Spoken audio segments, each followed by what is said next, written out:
Welcome to Good Reason Houston's Public School Quality Webinar. My name is Nguyen, and I'm the Director of Learning and Evaluation at Good Reason Houston. Good Reason Houston is a nonprofit organization that works to improve the quality of public education in the city. We do this through partnerships with schools and school systems, and through sharing information and resources that empower parents and community members to demand great schools. Every year, we conduct a Houston-wide ratings analysis that looks at public school quality citywide. Ratings were released in August, and we've shared this data with various district leaders and community members that we partner with over the past few months. We wanted to make this data resource available to the public as well, and I'm excited to talk through the data with you today. Good Reason Houston tracks accountability ratings as one measure of school quality. We use the annual Texas Education Agency's accountability rating system. The system provides an overall rating on an A through F scale, which considers scores across three domains: student achievement, school progress, and closing the gaps. And school progress is comprised of both academic growth and relative performance. The current TAA accountability rating system has been in effect since 2018. In its first year, campuses received a numeric score, but instead of an A through F rating, they received a MET standard or improvement required designation. Improvement required is known as IR. 2019 was the first year where campuses received an A through F rating. And then in 2020 and 2021, due to the detrimental impact of COVID-19 and its disruption to schools, the state did not release A through F ratings. In 2020, there is no STAR administration, and in 2020, STAR was optional with varying participation by districts.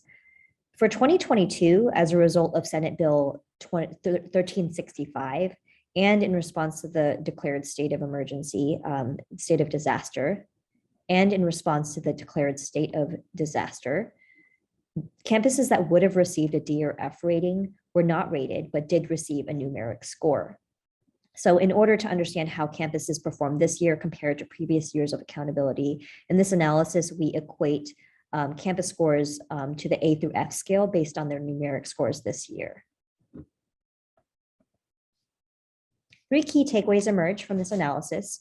One is that we see across Houston, 90,000 more students are learning in A or B rated campuses compared to 2019. The second key point is that we know that academic growth was really high across Houston.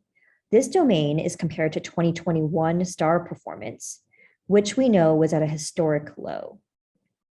When we examine domain 1 scores, we see a significant drop in student achievement. The vast majority of students attend a school with a C, D, or F equivalent student achievement score. This bar graph compares 2019 school performance to 2022. As noted before, we have 90,000 more students learning in A or B campuses. One interesting note is that the shift to A and B ratings happened largely in elementary campuses. And for secondary campuses, in particular in high school, ratings improvements as a whole were less drastic. This owes in part to low college career and military readiness, CCMR. Those scores were at a historic low also in 2021, which factored into high school ratings. This bar graph includes a district breakdown of campus ratings. Note that we include charters as a district if they have 4 or more campuses in the Houston area.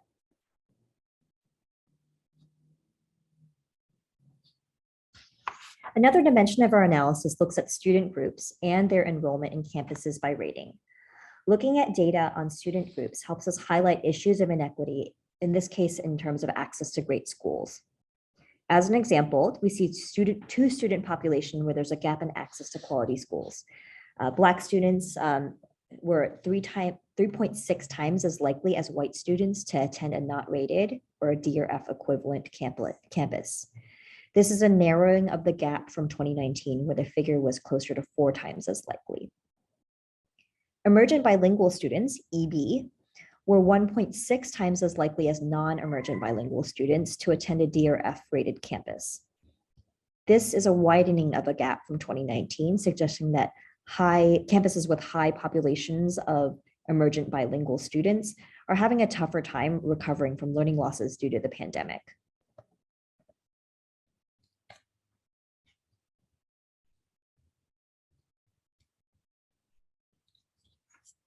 While overall ratings are one indicator of school performance, it's also important to dig into domain scores.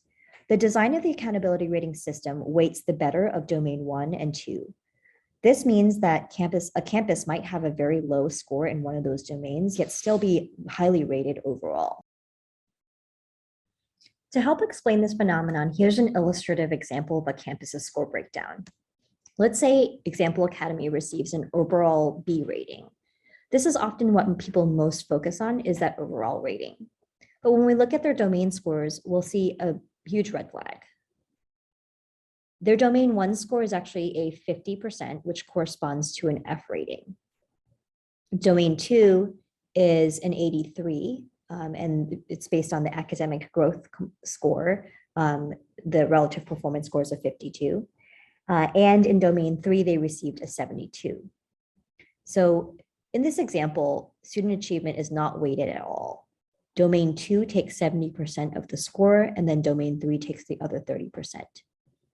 What might cause this discrepancy that you see between domain 1 and domain 2? Well, we know that in 2021, student achievement was lower than normal, which then drives higher than normal growth. Growth is relative to the previous year's performance. So this domain takes into account performance in an anomalous year, that is 2021. We also know that CCMR rates were low in 2021, and that's partly because CCMR data is lagged by a year. So when you're computing 2022 accountability scores, you're looking at 2021 college, career, military readiness scores.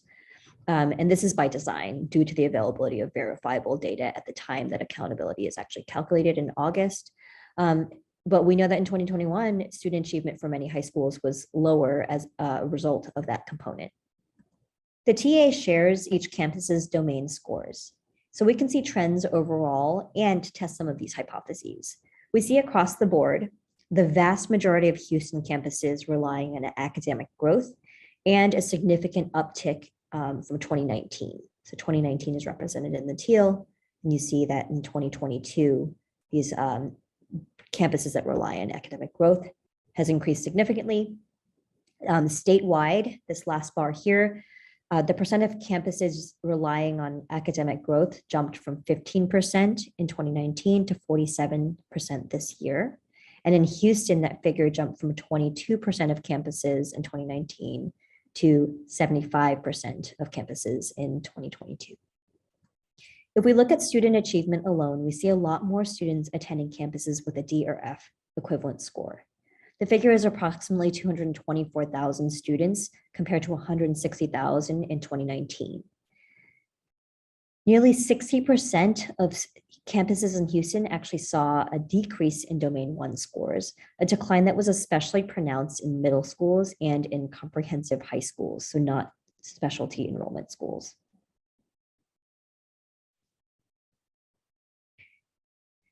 This graph represents a district by district breakdown of domain 1. You'll see here that school systems like Aldine, Alief, Spring, IDEA, and ILT saw a majority of schools that would have received a D or F rating on domain 1 student achievement. They got an NR rating. To understand the factors that played into this decline, we can actually look at STAR scores and CCMR performance. These graphs plot out district-wide STAR performance for reading and math 3rd through 8th grade over time. Note that in 2022, this is preliminary STAR data. We see districts making progress on both subjects through 2019, then a huge dip in 2021 due to the pandemic. Remember that in 2020, there is no STAR administration. And then for reading, scores have rebounded in some cases to higher levels than pre-pandemic, but math was a completely different picture post-pandemic, with no district rebounding to pre-pandemic levels. Because achievement was so low in 2021, we believe that this led to abnormally high academic growth. When performance is at an all-time low, targets for annual growth for each student will also be low. Students might meet their growth targets, but still not meet grade level standards. This is a historical swing that is really unlikely to sustain over time. As we look to the future, districts will have to double down on addressing learning loss to ensure kids continue to catch up. This trend in historically low student achievement in 2021 is not unique to Houston. The National Assessment of Educational Progress, a nationally normed assessment, has also seen its lowest levels of proficiency in its history. The ACT, a college admission test that has international administration, has also seen its scores drop to a 30-year low in 2022. The story of learning loss is not without bright spots. Good Reason Houston has identified a set of campuses that are excelling in spite of all obstacles. This list includes campuses that serve 80% or more economically disadvantaged students and has an A or B in Domain 1 student achievement and has an A or B in its overall score. We're really excited to celebrate these honor roll schools, and you can read more about them in our blog. Looking ahead, a few things stand out. One, learning loss is real. Now more than ever, educators must double down on raising student achievement for all students. CCMR was at an all-time low in 2021, with serious implications for students' opportunities after high school. If this trend holds, our graduates will not be equipped to pursue post-secondary education or living wage career paths. And while it's important to celebrate the progress schools have made during a tumultuous and unprecedented time, it's also important to not remain complacent. Finally, it's really valuable, as we've seen this year, to have a system of measurement to assess how much kids know and how much they are growing. And we need to understand both. While there continues to be controversy over the existence and design of the TEA's rating system, we know that a standards-aligned system helps teachers and leaders understand and address school performance in a meaningful way. To learn more about the TEA's accountability ratings and to explore how schools in your neighborhood scored, check out our website at goodreasonhouston.org/data. Here you'll find some dynamic tools that let you explore ratings by district and campus. And you can also select the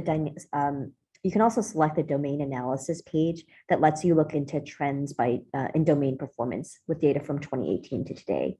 And we also have coming soon a couple of other dashboards, including one to view legislative districts and to understand other indicators, including STAR.